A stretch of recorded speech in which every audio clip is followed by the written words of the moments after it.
भक्ति का मतलब क्या है? भक्ति का ये मतलब नहीं है कि कोई कार्य नहीं करता, इनएक्टिविटी नहीं है।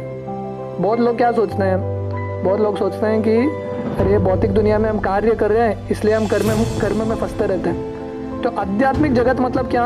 कार्य सब रोक दो, सबको शून्य कर दो, इच्छाओं को शून्य कर दो। पर आत्मा बिना कार्य के, बिना इच्छा के रह नहीं सकता, एक क्षण के लिए भी नहीं रख सकता। Right? The soul's activity becomes adulterated in contact with matter, and as such the diseased activities are expressed in the form of lust, desire, hankering, inactivity, foolishness and sleep. Right? तो जब आदमी बीमार रहता है, उसको खाना पीना अच्छा नहीं लगता, राइट? पर वो बोलेगा अरे मुझे ये शरीर ही नहीं चाहिए क्योंकि मुझे मज़ा ही नहीं आ रहा है। पर उसको समझना आना चाहिए क्योंकि अभी बीमार है इसलिए तुमको प्रॉब्लम हो रहा है। एक बार बीमारी क्योर हो गया तो वही शरीर तुमको अच्छा लगेगा, राइट?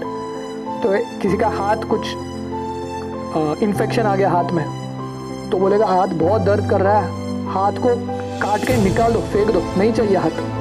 बोलेगा अरे ये एक्सट्रीम सोल्यूशन क्यों ले रहा है? दवाई लेते रहो, बीमारी ठीक हो जाएगा तो वही हाथ तुम्हारे लिए अच्छा है। तो लोगों को क्या लगता है, भौतिक शरीर क्योंकि हम कार्य कर रहे हैं, फंस रहे हैं, तो इसलिए हमको क्या करना है? कुछ कार्य नहीं करना है।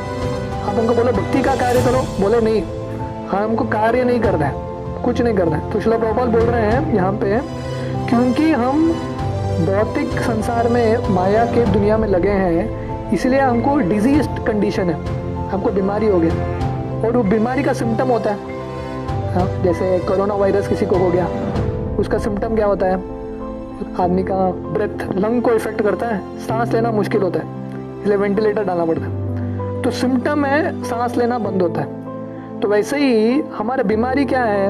हमारा बीमारी है कि हम भौतिक दुनिया के साथ कार्य कर रहे हैं, मटेरियल वर्क कर रहे हैं, इंद्रियों को ये भौतिक दुनिया में लगा रहे हैं। इसलिए हमारे सिम्टम क्या है? काम, क्रोध, ये सब इच्छाएं आती है। इसका मतलब है हम बीमार हैं। तो जब भक्ति करते करते ये रजोगुण तमोगुण कम होता है, तब उसके हृदय में सत्वगुण आता है। और सत्वगुण जब आता है तब उसके भक्ति में आनंद आने लगता है उसको। और जब वो ऐसा भक्ति करते रहता है सत्वगुण में, धीरे धीरे इतना शुद्ध होता है कि उसको कृष्ण साक्षात सामने दर्शन आते हैं।